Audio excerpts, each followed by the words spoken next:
Hi mga kuys, good morning, good morning, good morning, good morning. This is again Kuya JR from Bicolanong Hilaw Motovlog and today is August 13, 2023.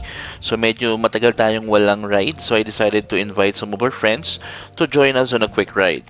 So please join me today and let's explore the beauty of Bicol.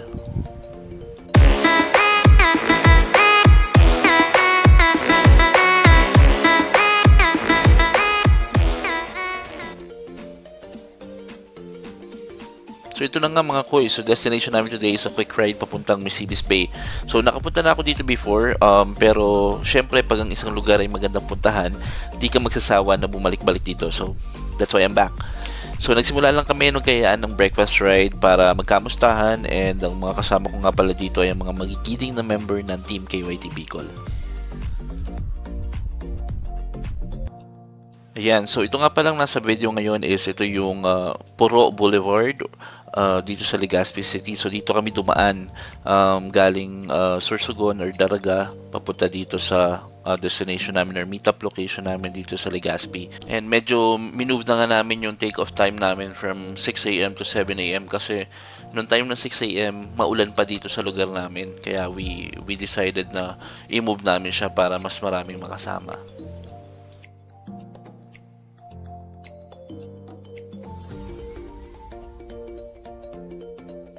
So weather check naman tayo mga koy. So napakaganda ng panahon ng araw na to. Maaraw at maaliwalas. Alam ko sa Manila halos umuulan araw-araw pero dito sa Bicol hindi pa. Kaya may time pa para gumala at mag-rides at mamasyal. Road condition naman napakaganda ng daanan at kalsada. So medyo may mga makikipot lang na daan dyan sa may bandang Bigaa, lagpas ng Bigaa. At may mangilan-ngilan na road construction project pero overall goods na goods. Right, so dito na nga pala kami sa may Santo Domingo area. So dagat na yan sa right side niyan ng video na yan.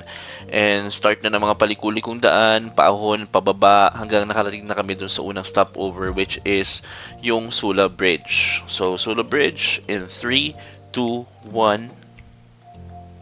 Some trivia about the Sula Bridge. So isa ito sa mga famous landmark dito sa area and marami dito kumukuha ng mga photos and videos dahil sa napakagandang scenery dito.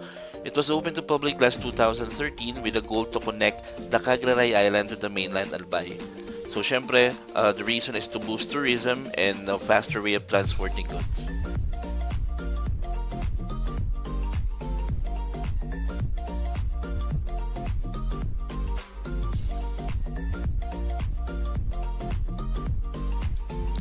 Yan, so dito na din kami kumain sa Carinderia sa may bandang left side bago yung entrance sa bridge. Medyo mainit na rin kasi dumating kami sa area and wala na ding ibang option ng ulam na natira. So I guess maraming nauna sa amin. Adobo, kanin, coke, water, coffee. So yun na lang yung mga option namin. And after nun, konting picture-picture, pangpalit ng profile pic sa Facebook. And then after nun, umalis na rin kami kagad. Papunta na kami sa Cagraray Eco Park naman. And I'm sharing some pictures while we are on the bridge. So here it goes.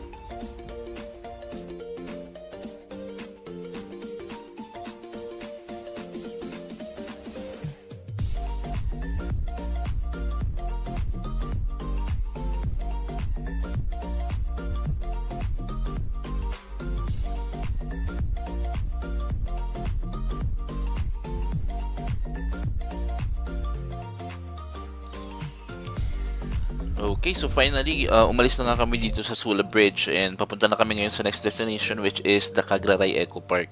So additional 15 minutes na ride siya from the bridge going to the park and same pa rin yung kalsada na dadaanan natin. So dito ay may mga overlooking part ng Misibis Bay at same pa rin, pasigsag-sigsag na bangkingan kagaya ng sa Marilaki sa Rizal.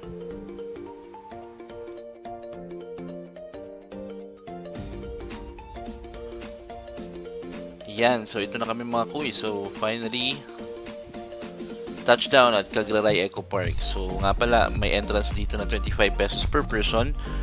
Dalawang tourist attraction ang meron dito. So first is yung amphitheater and second is yung simbahan na sa taas ng hill.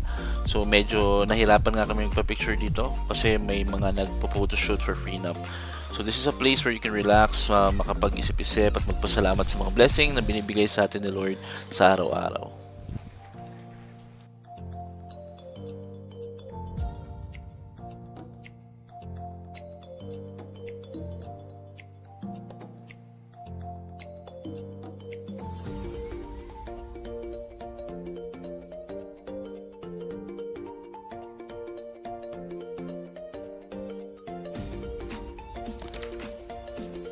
Then after sa amphitheater, picture-picture, videos, akit naman kami sa simbahan to take some, again, picture pa rin.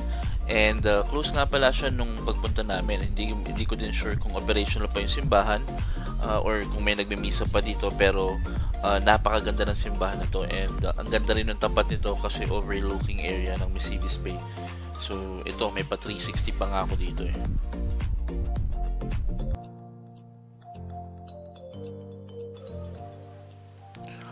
Okay mga kuy, so overall the experience is really good. So good destination with a good set of people makes everything memorable. So once again, thank you for watching my videos, and please subscribe to my channel for more promising one.